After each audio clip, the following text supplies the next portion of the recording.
कोणत्या प्रभागातून उमेदवारी भरलेली आहे आणि काय नेमकं? मी माझी मिसेस आरती अक्षय वागसे आणि प्रभाग 23B या प्रभागातून उमेदवारी अर्ज भरला होता. भारतीय जनता पार्टीचा अर्ज भरला होता आणि आत्ताच मी छाननीला गेल्यानंतर आमचा AB फॉर्म आज मिळालेला आहे आणि आमचा फॉर्म वैध झालेला आहे असं आम्हाला अधिकाऱ्यांनी सांगितलेलं आहे. काय प्रमुख तिथल्या समस्या आहेत नेमकं काय? मी आमच्या प्रभागामध्ये गेली 2-3 महिन्यापासून मी विविध प्रकारची कामं केलेली आहेत. तर मी स्वतः सिव्हिल इंजिनियर असल्यामुळं मला ह्या डेव्हलपमेंटच्या बाबतीतलं सगळं नॉलेज असल्यामुळं प्रभागामध्ये रस्त्याच्या समस्या असतील, पाण्याच्या समस्या असतील, ड्रेनेजच्या समस्या असतील, लाईटच्या समस्या असतील, ते मी स्वतः सोडवलेले आहेत. त्यामुळं मला या भागातील लोकांच्या समस्या काय आहेत हे सगळं मला माहिती झालेलं आहे आणि त्यामुळं प्रभागामध्ये एक चांगलं वातावरण तयार झालेलं आहे की काम करणारी मुलगा आहे, काम करणारी मंडळी आहेत.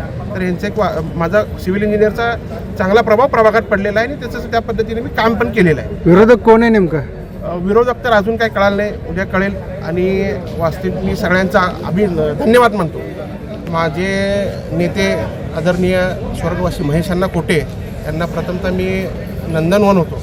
माझे मार्गदर्शक आदरणीय आमदार मध्यचे देवेंद्रदादा कोटे, माझे मार्गदर्शक प्रथमेशदादा कोटे यांच्या मार्गदर्शनाखाली आमचे सुभाष बापू देशमुख दक्षिणचे आमदार यांच्या सगळ्यांच्या मार्गदर्शनाखाली मी हे निवडणूक लढवणार आणि मी जिंकणार. महेश अण्णाची उणीव भासते का? 100% हा महेश अण्णांची उणीव आम्हाला पावला गणिस आज जाणवत आहे.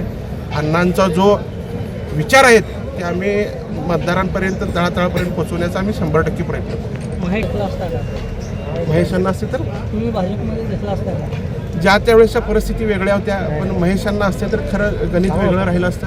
पण महेश अण्णा हे खरंच कार्यकर्त्यांना ताकद देणारा कार्यकर्ता होता. पार्टीचा विषय वगैरे तो सोडून द्या, ज्या पार्टीमध्ये महेश अण्णा गेले त्या पार्टीमध्ये महेश अण्णांनी कोटे परिवारांनी कार्यकर्ते मोठे केलेले आहेत. काम कसं करायचं कार्यकर्त्यांना शिकवलेलं आहे. महापालिकेमध्ये काम कसं करायचं ह्याचीसुद्धा इमेज महेश अण्णांनी बनवून ठेवली होती. महेश अण्णांच्या कार्यकर्त्यांना कामाचा माणूस म्हणून आत्तापर्यंत ओळखलं झालं आहे आणि तीच इमेज आम्ही कायम ठेवतो. धन्यवाद. तर मी आरती अक्षय वागसे बीजेपी उमेदवार आहोत. तर त्या प्रभाग क्रमांक 23मधून उभारलेले आहे.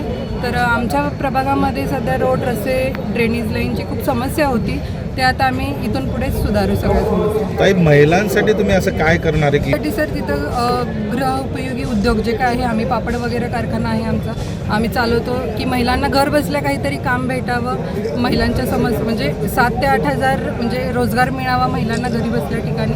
तर त्यासाठी आम्ही महिलांसाठी पापड उद्योग चालू केलेला आहे आणि आम्ही आमच्या प्रभागामध्ये खूप अजून डेव्हलपमेंट करू यापेक्षा. तुम्ही तुमचा चेहरा नवीन म्हणून तुम्ही आमचं परिवार ऑलरेडी राजकीय परिवार आहे. आमच्या काकू माजी महापौर होत्या सोलापूर शहराच्या, त्यामुळं आम्हाला लोकांची नाळ आमची ऑलरेडी जुळलेली आहे. आम्ही नवीन उमेदवार नाही.